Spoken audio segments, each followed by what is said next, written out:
Hi, I'm National Master Phil Crocker, and today I'm here to talk, about the art of doing nothing. Might seem a strange topic to cover in these days when we're all encouraged to have very concrete plans to play actively and so on. But there is actually a counter argument that in some cases doing nothing can have certain advantages.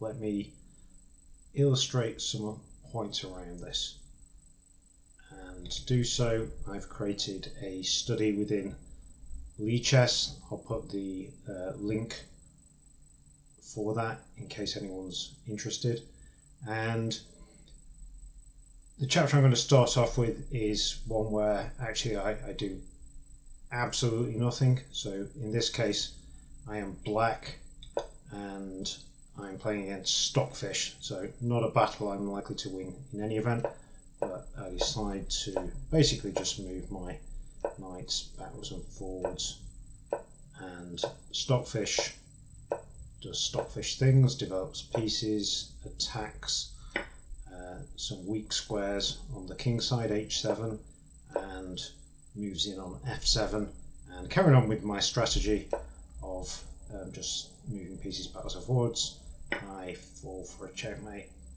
So that lasted 10 moves. In fact, a human might be able to do it even faster if they realised that I was just moving my pieces backwards and forwards. So not a terribly good strategy there, not one I could really recommend, but an extreme one. If we consider a normal way of playing the game, it's not normal to put all your pieces on essentially the back rank and all your pawns on the first rank there. Very little is moving forwards. If you think about a football analogy, then it's a bit like putting all your players on the goal line just to defend. So unlikely to be very effective in practice. A more normal strategy is to put a pawn on the fourth rank. So I'll just go through very quickly an example here from a black perspective. The Royal Lopez, very standard moves. Black's put this pawn in the centre there, grabbing some space, and all very standard moves. White plays two pawns forward, so in a sense White's pushing forwards to a greater extent than Black, but Black is also doing quite a bit in the centre as well. So that would be a kind of normal way of thinking about chess. There are other ways though that are perhaps a little more controversial. One of those is to not put any pawns on the fourth rank. So just quickly going through an example here from a black point of view. Black can just use the second and third rank, and this is much better than my approach against Stockfish. Black gets a little more space for manoeuvring pieces. It's still a little tricky for Black to find good squares for all the pieces. Maybe pieces like the knight and the bishop might struggle to each get a good square. If, for example, White was to push the pawn forward here, then where's that Black bishop going to go to? It's not quite clear. But Black can play in this way, and in practice, Black scores a little worse than White in both Blitz and Classical. A more controversial way of playing, but also actually more effective if you look at the statistics for Blitz and Bullet on the Lichess database, and also for the very small sample of classical games that reaches the position I'm going to show you, is playing the hippopotamus. The first time I saw it, I thought this was kind of ridiculous, but actually if you think about it, it has certain advantages. So in this case it's going to be White playing the hippo, but in essence it can be played by White or Black, and one of the advantages is that in almost all cases White is going to play the same moves, maybe not in exactly the same order, but this is the kind of construction that White in this case is going for. So you can see it's symmetrical, both bishops are fianchettoed, there's a number of pawns on the third rank controlling some key squares, and Black has has a space advantage here, but black could have developed in other ways, but I've just put a plausible sequence of moves where black focuses on putting a couple of pawns in the centre and manoeuvring the pieces towards the centre. And Stockfish says black is better. Black is minus 0.9, so significant black advantage. And you can imagine that in a game between computers, black could do pretty well here. But if you look at the statistics for white, then in practice, white has actually scored better. So if you look, it's only a sample of 3 games on the Lichess Masters database, but in each case, white is actually lower rated and has scored 2.5 out of 3. Not statistically significant, I'm sure. If you click on the Lichess database, then you get a lot more games. And interestingly, white scores 50%, a very small 4% draws, 46% losses for white. And interestingly, despite the minus 0.9 Stockfish score, the white actually scores better. And I think one way to think about that is that white has a number of moves that are very easy to make. So the pieces almost always go to these squares, the pawns almost always go to these squares, and that enables both moves to be made without any big mistakes, and also, particularly in blitz and bullets, the moves can be made quickly, almost certainly more quickly than an opponent who's maybe thinking about how can I break through against this system. So practical advantages in terms of time and reduced likelihood of errors. So in practice that does pretty well. Now if you were playing against someone who was expecting this and had time to prepare for a classical game, then there are ways that in this case black could position the pieces to gain significant advantage and could think those through in advance. But in a blitz or a bullet game, it's quite hard to deal with. So, for example, if black was to move, say, the pawn forward, try and block in this bishop here, not necessarily a bad strategy, then white would tend to move this pawn forward, keep the position blocked, and then later on might be able to aim for a pawn break with f4. And similarly, if black were to instead push my arrows have gone off there, ignore that arrow. If black was to push e4, then white could push d4 with the aim later on of breaking with c4.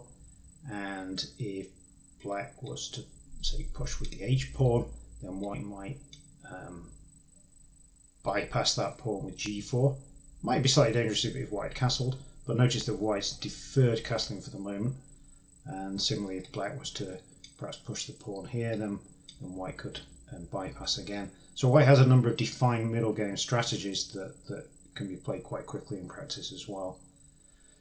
So in a classical game, black could think through a way of dealing with those and come up with a good approach, which is why it is worth considering other approaches which are a little more sophisticated.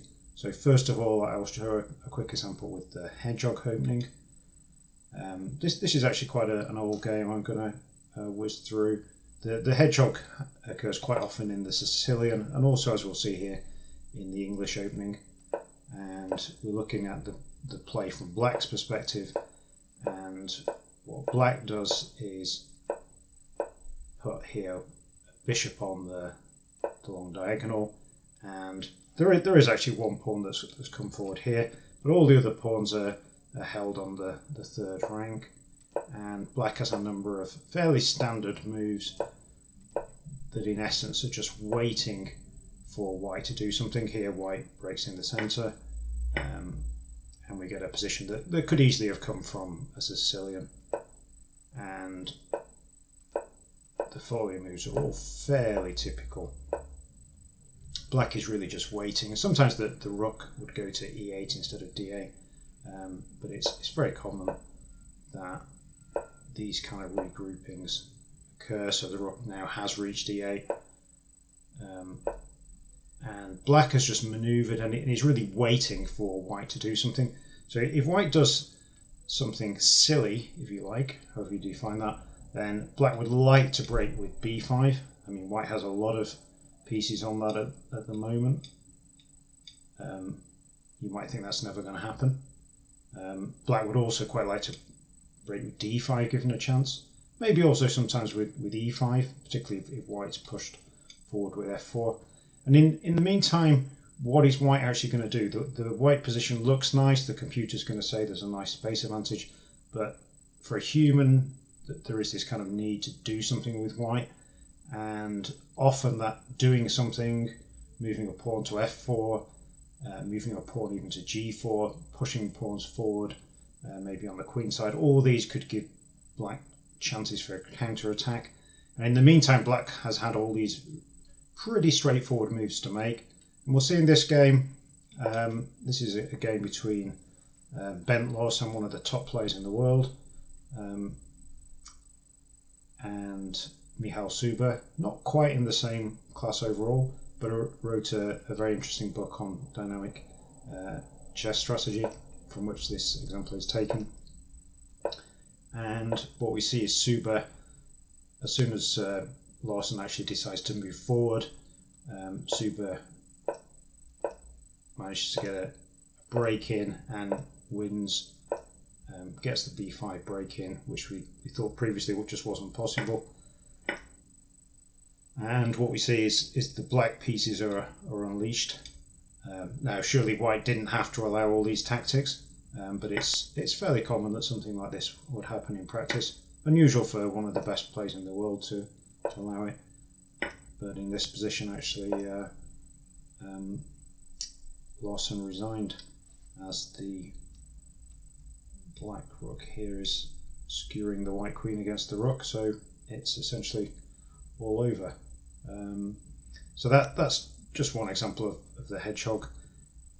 There is a more famous example I will show where Garry Kasparov wins the World Championship. This is very similar to a hedgehog.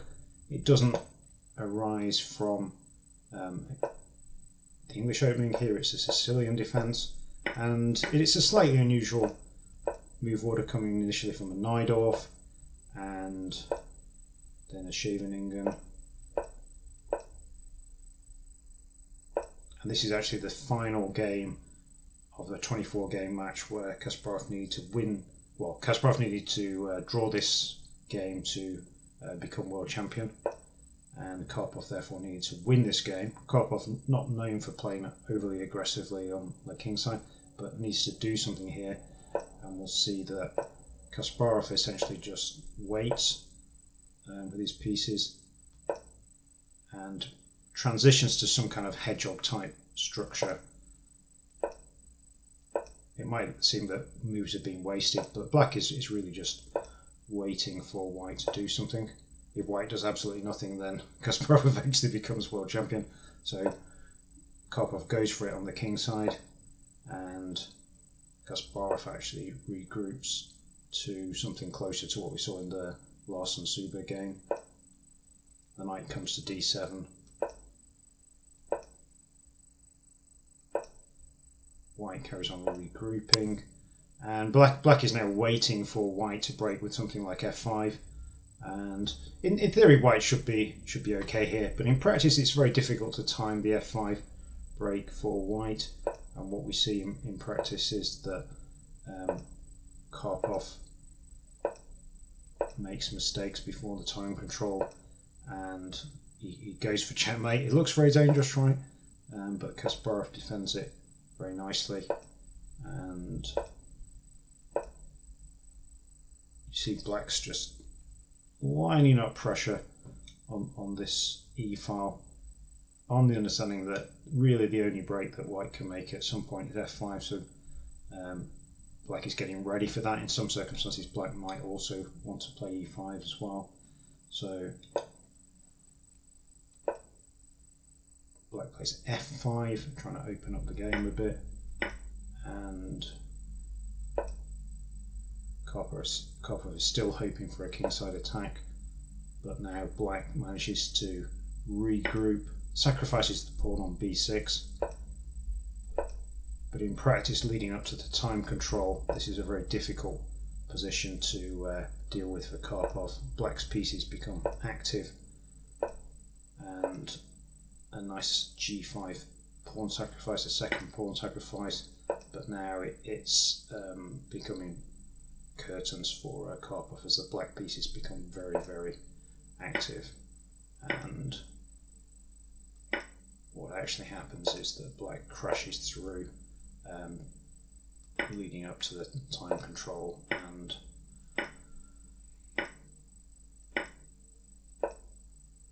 Karpov resigns just after that time control. So we see that the white king is actually more open than the black king. Black has successfully waited for white to attack and then counter-attacked. So just a further example of how waiting can work very well in practice. So just a few examples there to illustrate that having a wait and see approach can be a reasonable approach to playing the game, particularly with black, but you can also play with white in a similar way if you wish. The advantages, to recap, really are that you get a number of moves that you can make in a fairly standard way, and the middle game plans are ones that you can understand in advance, and you are quite likely to be able to make those moves quickly. The chances of errors are less than for your opponent. Now, if you're playing against a computer would control the game much better than any human, would exploit the space advantage efficiently. But in practice, that's just really unlikely for an opponent to do against you. So it is worth considering these kinds of approaches for a practical game. Hopefully you've enjoyed this topic and these examples, and I will leave it there. If you have enjoyed it, then you might want to consider buying my book, Better Chess Faster, which takes an analytical approach to playing blitz and classical chess, and this is just one topic within that, one example of how you might speed up, in particular, your blitz games, but also potentially your classical games by taking more of a wait and see strategy. Okay, bye for now.